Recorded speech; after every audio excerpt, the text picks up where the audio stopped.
Hey, Pastor Steve Waldron here, New Life Pentecostal Church, Albany, Georgia. I hope you're having a great day in Jesus. We're going to look today. Did you know the Jews actually have a day of mourning for the Septuagint, for the creation of the Septuagint? You know, that fraudulent document that David Daniels has done such a great job debunking. So many others have as well. And wheat versus the tares, I think is this video you can watch on YouTube. But they have this day of mourning. So people try to say, you know, Jesus quoted from the... No, he didn't. He did not quote from the Septuagint. Well, the apostles, no, they didn't. That's terrible. I can't even believe anybody would ever believe that. I was reading Edersheim last night, The Life and Times of Jesus the Messiah, and he said, you know, the evidence would show that they had a copy, Joseph and Mary, of the entire Bible in their home, and he was going into the education of Jewish children in Nazareth at that time period, and in much of northern Israel. So let's look at this. This is on a website, jewishmag.com. It says the 10th of Tevet, the translation into Greek of the Torah, and why it was tragic. I'll just show this to you real quick, so you can kind of get a feel for what I'm reading here, and I'll just be very brief on this, minute or two, something like that, if that. Try to go through it really quick. So, the feast of the 10th Tevet commemorates three occurrences that befell the Jewish people. On the 8th Tevet, the Torah was translated into Greek, and the sages say this was as calamitous for the Jewish nation as the day of the making of the golden calf.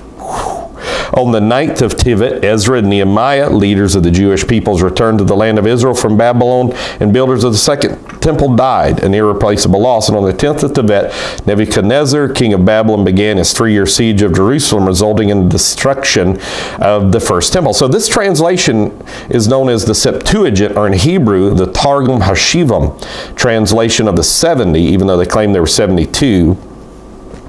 6 from the 12 tribes, and it's all mythical. You know, I've done videos on this before and read from the letter of Aristides. It's all mythical. None of this actually happened. And upon the first consideration, the equivalence of the translation of the Torah into Greek with the other great national tragedy seems overblown and bizarre.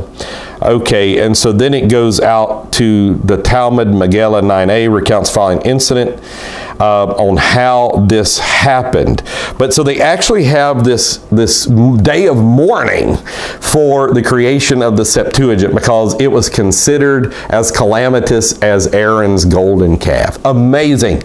So do your research, pray about it, get the spirit of truth. The Septuagint did not exist in a pre-Christian form.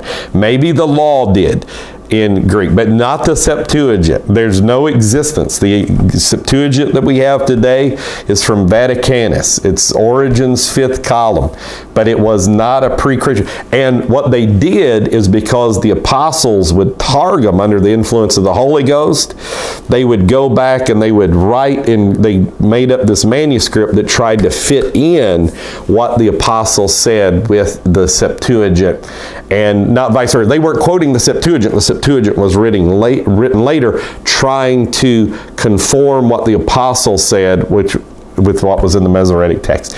So, day of mourning, we probably still need to have one for it. But wait, we got the Holy Ghost. We're living in joy. We won't have a day of mourning. God bless you. Talk with you later in Jesus.